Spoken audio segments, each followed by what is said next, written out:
Hey guys, I'm gonna show you how to do a 30,000 mile service on your 10th generation Honda Civic. Okay, so the 30,000 mile service is almost exactly like the 15,000 mile service. Air filter, cabin air filter, oil change, but with the exception that you're gonna add a transmission fluid service.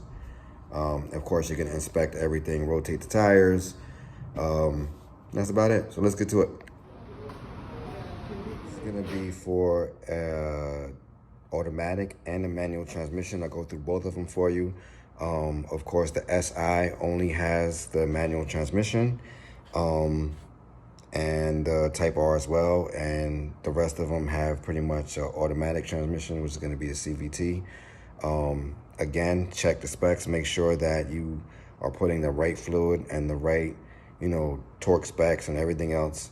And yeah, let's get to it. First off, basically, I took this cover off just to make sure there's no debris in here. There's actually a campaign on the condenser.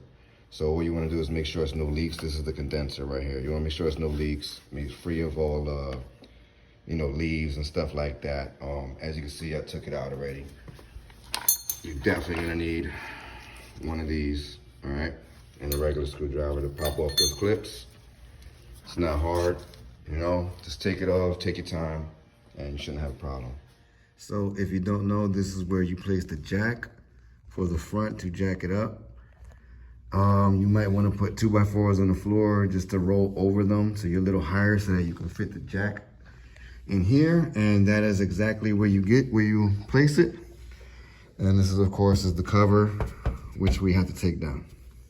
Basically, here are the tools you're gonna need to take this down and do this first part of the job. Ratchet, 17 millimeter, Phillips head, flat head, and extension. Two of them work together. They're both 3/8. And yeah, let's keep it moving. You wanna take that bolt out right there, which is your transmission. This is a manual transmission. On the automatic, you just pop the plug out. So stick your long extension in there and basically undo the plug like so with your ratchet. And I like to always do this too, just so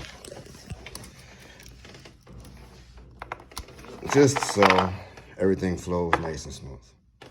Always replace the crush washer. Definitely, that's a must. Have yourself a new oil filter. I only use Honda.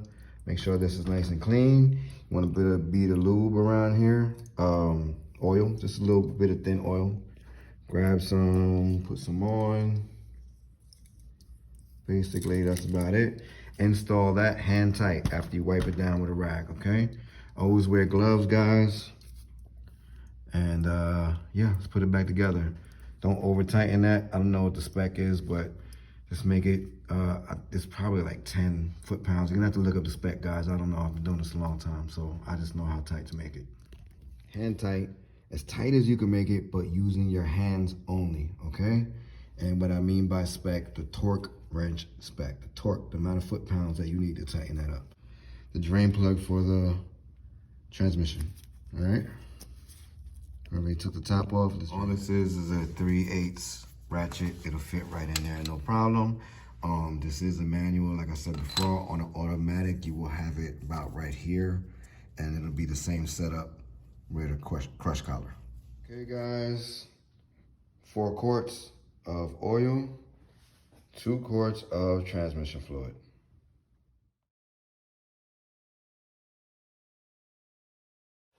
We're gonna take this off, which is the transmission drain plug. Okay, so that's what that looks like. That is just the 3/8 ratchet. There's nothing else you need for that, no socket or anything like that, just a 3/8 ratchet. When you finish, it should look like that. This is basically just a little bit of material, friction material and stuff. That's totally normal. As long as there's no metal on this, you're fine. Just go ahead and clean it off with a rag. And yeah, once we're done with that, let's continue on. Okay, like you just seen, it was like a jug, like you're pouring a jug out. Just go ahead and take the top fill plug out. which looks like that. And it'll go a lot smoother, all right? That'll go a lot smoother. You can drain it out properly. Okay, so this guy uses a crush collar, just like the oil drain plug. The transmission drain plug also has a crush collar. You can get this from Honda, no problem, because you are gonna use, or you should use, the automatic transmission fluid that is specific for this vehicle. Use Honda, guys. Don't go anywhere else. Don't use, I mean, there's a lot of things with synchro mesh and all that. I mean, that's fine and all, but I would highly recommend you stick with the manufacturer's fluid, especially for your transmission. You know, I use different oils and stuff like that. That's fine. That's different. But your transmission fluid, you want to, you know, as a transmission tech, I can tell you, trust me when I tell you, use the manufacturer fluid. Don't go crazy, you know, mess around and put the wrong fluid or a fluid that doesn't have an additive that it needs, and you're gonna need a new transmission, plain and simple. So yeah, if you buy the Honda transmission fluid, they'll probably give you that for free. I mean, mine did. It's like, yeah, no problem. It's not even that expensive. It's not that serious, all right? The dealer charges, I think, $500 to $600 for 30,000 mile service. We're doing this for less than $100, all right? So clean this off with a rag, clean rag, and you're ready to go back in. And it's gonna go basically in here. And once you tighten all that up, you're good to go. One thing, guys, use gloves. You definitely need gloves. This stuff is cancer causing. That's why every tech you probably ever met in your life wears gloves. Makes sense, doesn't it? Be safe. Okay, so that is back in there, nice and tight. All you gotta do is push it down. And we have a different funnel for the oil, which we're gonna add right now. Okay, oil, guys, it's roughly about 4 quarts. I use this, I always wind up with a quart extra, so, you know, you're gonna have another one left over, so. But yeah, so let's fill this up 4 quarts and we're gonna check it. I put 3.5 basically and check it without running the motor, and it should be, I don't know if you can see the glossiness, but it's gonna be about right there. And this is the fill line. So what I do is then I run it and then add it accordingly, because it still has to fill the filter up. You don't wanna go over, but you basically wanna be on that second dot. See the first dot, second dot? So right there, you're good, that's 3.5. And I'm gonna close this up and run it, and I'll show you what that looks like. Show you close everything up before you run it, okay? Everything has to be closed. Okay, so basically, turn it on. Let it run for a couple minutes, let it circulate a little bit, all right? You're not gonna leave it too long, you just wanna check it. So let it run. Should be about long enough. So basically, you take it out, clean it with a rag, put it back in, and then recheck it and pull it out. And what you're gonna see, I don't know if you can see it, it's about on the first mark, all right? So technically, that's good if you were checking your oil, but I want it up to the second mark, so I'm gonna add the last half quart, basically. So like I said, it's about 4 quarts. And of course, I'm gonna recheck it again. Okay, so before we button everything back up, we're just gonna take a look at everything, because this is a 30,000 mile service. Make sure your sway links are tight, that there's no play in them. Make sure your CV axles, boots are not ripped or anything like that, you know? And of course, you got them on the other side. Just basically go over everything I should say, and make sure everything's tight. That's gonna be your main issues, would be the CV axles and stuff like that. Make sure there's no leaks, all right? And we look pretty good. The mount looks good. You know, make sure there's no play. Shouldn't be any play at all. You even have the exhaust mounts. And we're just basically taking a look. You see anything abnormal that you think is leaking or anything like that, it needs to be addressed. There's only 30,000 miles, so chances are you're not gonna find anything. Yeah. So now we can start putting all that back. Okay, after all this is buttoned up, air filter, This comes out of there. Just bend these tabs back with a screwdriver, one on each side. Pull up a little bit, one on the other side. Don't be a butcher and break it, because you want to put it back where it stays, okay? Disconnect your mass airflow. And we're gonna take these bolts out and remove the airflow. Okay guys, so I know these have screws on them, as you can see, Phillips head, but I do not use a screwdriver, and I suggest you don't either.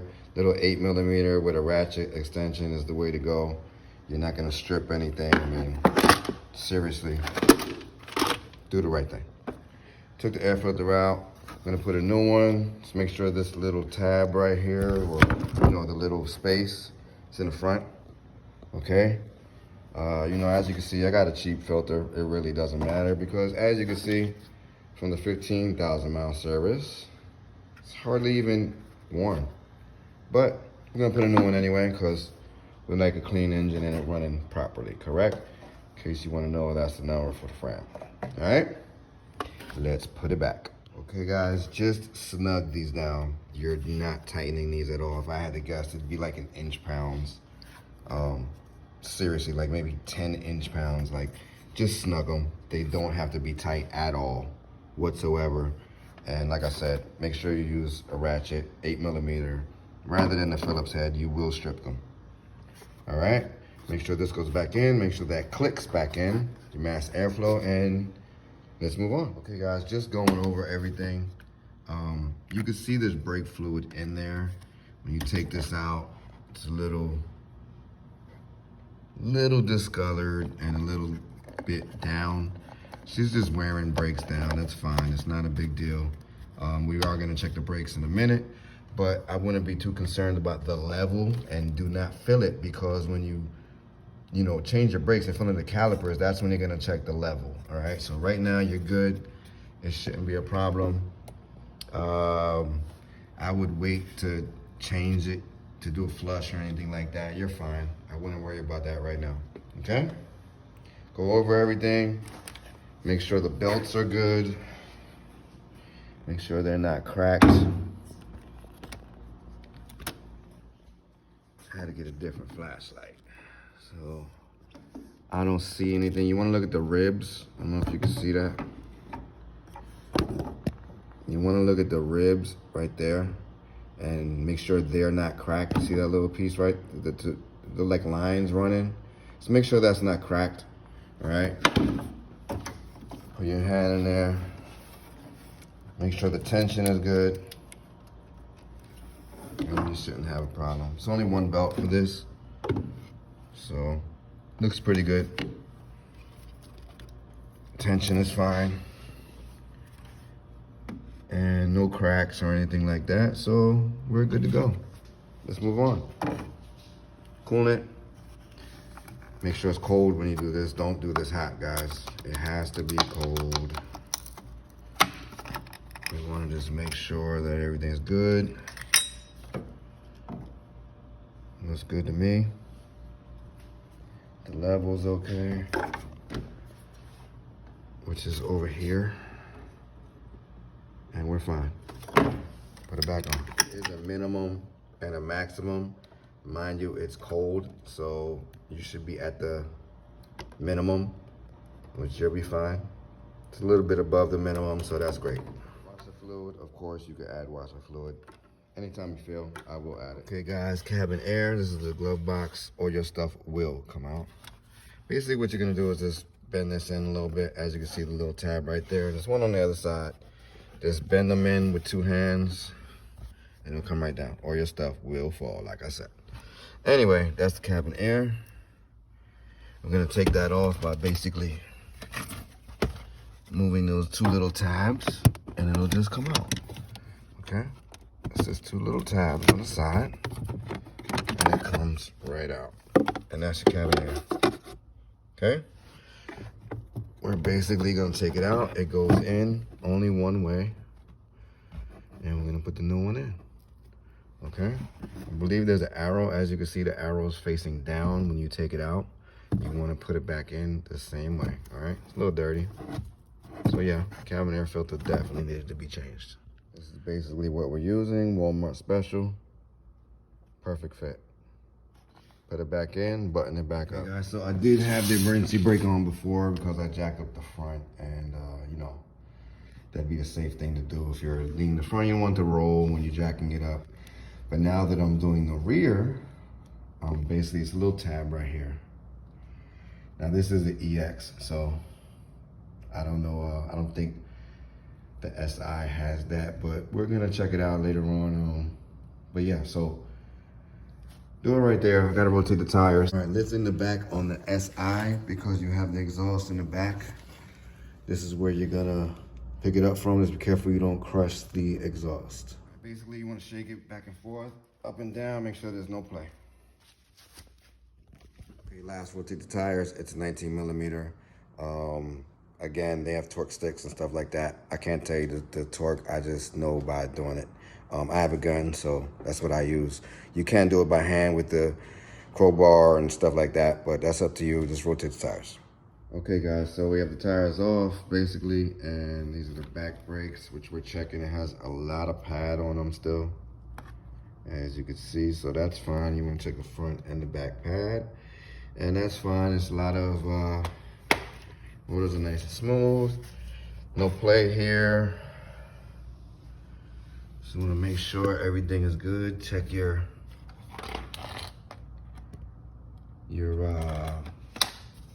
all the rubber. Make sure everything's good. Shock is tight. Everything looks good. Like I said, it's only 30,000 miles, so the rear looks fine. I'm gonna check the other side too, and yeah.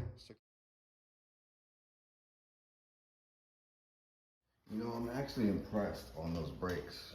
It's 30,000 miles and they're not worn that bad.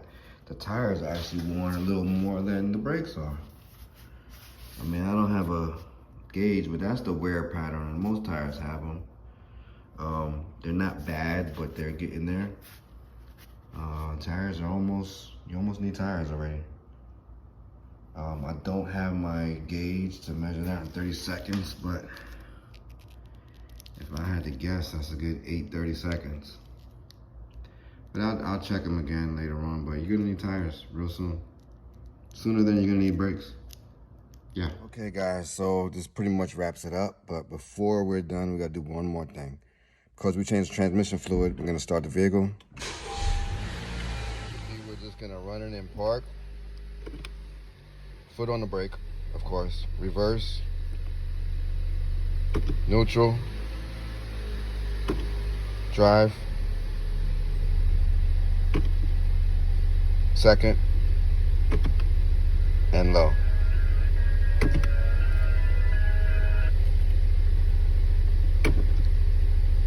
We'll run it back through the gears. And that's pretty much it. Hope this was beneficial to you guys. And, you know, like I said, safety first. Make sure you're doing everything correctly. Make sure everything is torqued down. Dispose of the oil properly. You know, most pet boys and any place like does oil changes will gladly accept your oil. We don't want to contaminate, you know, the earth and mess it up as any more than what we already are. So yeah, be safe out there, guys. And if you have any questions or comments, drop them in the comment zone on the bottom. All right, stay safe. Be careful.